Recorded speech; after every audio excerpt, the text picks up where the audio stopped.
ni hiyo damu ifanyayo upatanisho kwa sababu ya nafsi. Sasa Mungu anasema amewazuilia damu wasile, kwa sababu uhai wa mtu, uhai wa mwanadamu uko katika hiyo damu, na yeye ameitoa hiyo damu ili iwe upatanisho wa nafsi kati ya huyu mwanadamu nafsi yake mbele za Mungu, kwa maana yake iwe ni msamaha wa dhambi za huyu mwanadamu. Bwana Yesu apewe sifa sana. Mstari wa 12. Kwa hiyo naliwaambia wana wa Israeli,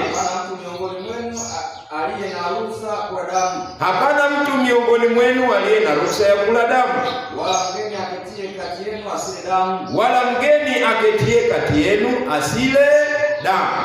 Hiyo ni amri iliyowahusu wageni wanaotembelea katika nyumba ya Waisraeli. Torati iliwahusu wana wa Israeli peke yao, lakini wana wa Israeli hawa wana ndugu au kuna watu wanaowatembelea, wanakuwa na mahusiano na watu wa mataifa mengine. Kwa hiyo wanapoingia kwenye nyumba ya Mwisraeli, mtu wa taifa jingine anapoingia kwenye nyumba ya Israeli, anapaswa afuate sheria, amri na hukumu ambayo Israeli wamepewa, inabidi awe miongoni mwao. Kwa hiyo anasema ya kwamba mtu yeyote atakayekuwa mgeni katika nyumba yako, usimpe kula hiyo damu, wala mwenyewe usimpe damu, usile damu, kwa sababu hiyo damu nimeifanya kuwa upatanisho wa nafsi yako. Bwana Yesu apewe sifa sana. Hiyo tumesoma kwa kifupi vitabu vile vya Agano la Kale, asili ya Pasaka ambayo leo au wiki hii kuna watu watasherekea, ingawa utaratibu wanaotumia kusherekea sio utaratibu wa Biblia, lakini muhimu ni kwamba watu wanakumbuka kufa na kufuka kwa Yesu Kristo.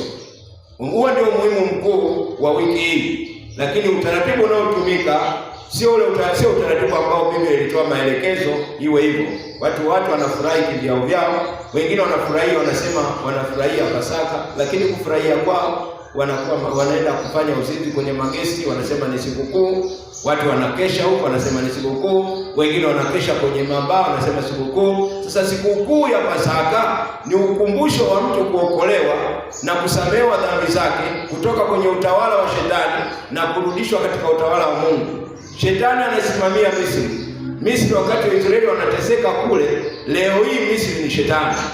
Bwana Yesu apewe sana. Sasa yule anayeokolewa kutoka Misri, anayeokolewa kwenye utumwa wa Shetani, akaingizwa katika ufalme wa Mungu, huyo anafurahia uhuru alionao kutoka kwenye ule utumwa aliokuwa nao katika kumtumikia Shetani. Sasa yuko katika utumishi wa Mungu aliye hai. Lakini inashangaza yule